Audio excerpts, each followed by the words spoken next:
Assalamualaikum warahmatullahi wabarakatuh, soleha. Semoga semuanya dalam keadaan sehat selalu. Untuk bahasa Indonesia kali ini kita masuk ke tema 5, yaitu tentang wirausaha dengan materi baru tentang formulir.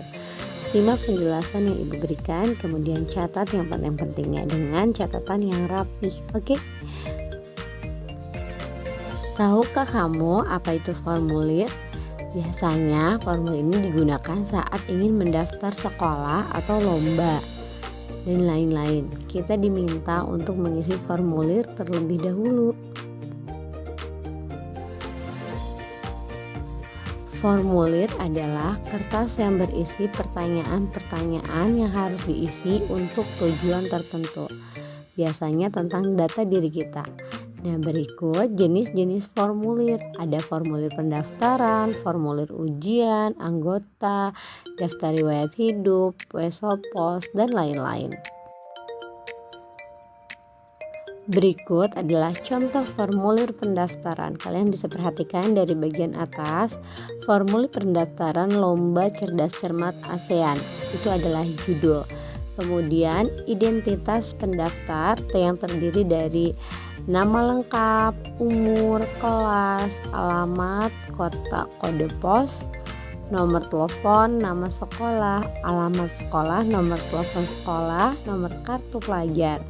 Kemudian jenis lomba yang akan diikuti, dan terakhir tanda tangan nama terang atau nama lengkap pendaftar. Itulah yang ada pada formulir pendaftaran.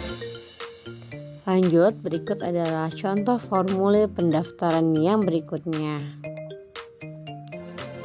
Di situ adalah formulir pendaftaran kegiatan ekstrakurikuler.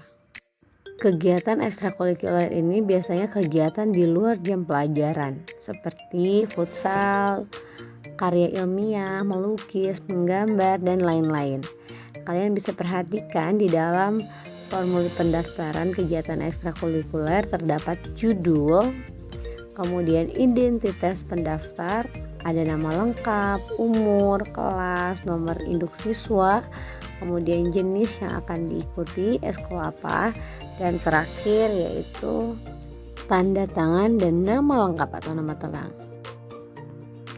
Berikut persamaan contoh pendaftaran yang 1 dan 2, yaitu bagian dari formulir adanya judul, identitas lomba atau ekskul yang akan diikuti, kemudian tanda tangan dan nama terang. Itulah persamaan antara kedua contoh tadi.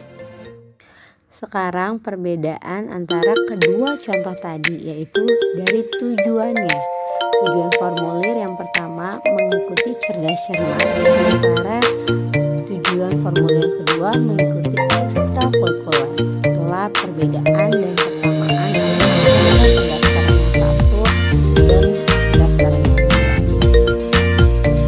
2. Ketika kita akan menulis formulir pendaftaran, maka terlebih dahulu kita harus melihat atau membaca petunjuk pengisi formulir. Ada contohnya petunjuk pengisian formulir untuk sahabat pena ASEAN. Sebelah kanan terdapat formulir yang harus diisi dan di sebelah kiri terdapat petunjuk pengisiannya. Maka kita harus mengikuti sesuai petunjuknya. Jangan langsung mengisi karena khawatir salah. Yang pertama, isi formulir menggunakan nama lengkap, berarti harus nama lengkap, nggak boleh nama panggilan. Kedua, isi formulir menggunakan huruf besar. Nah, di sini aturannya harus menggunakan huruf besar atau huruf kapital. Ketiga, tulislah alamat rumah secara lengkap dengan mencantumkan kode pos. Keempat, tulislah alamat sekolah secara lengkap dengan menggunakan kode pos. Kemudian yang kelima, tulislah tujuan mengikuti klub. Keenam, tanda tangan disertai dengan nama lengkap. Nah, ketika kita menuliskan alamat atau formulir, itu harus menggunakan data yang lengkap atau data yang sesuai benar adanya. Karena ketika ada balasan surat atau informasi dapat disampaikan tepat di rumah kita. Begitupun juga dengan kode pos harus diisi agar memudahkan petugas. Jadi jangan asal-asalan. Manfaat formulir yang pertama, merekam data untuk kebutuhan lembaga yang kita tuju. Jadi ketika kita ingin mendaftar sekolah itu kan harus disertai dengan formulir, mengisi formulir.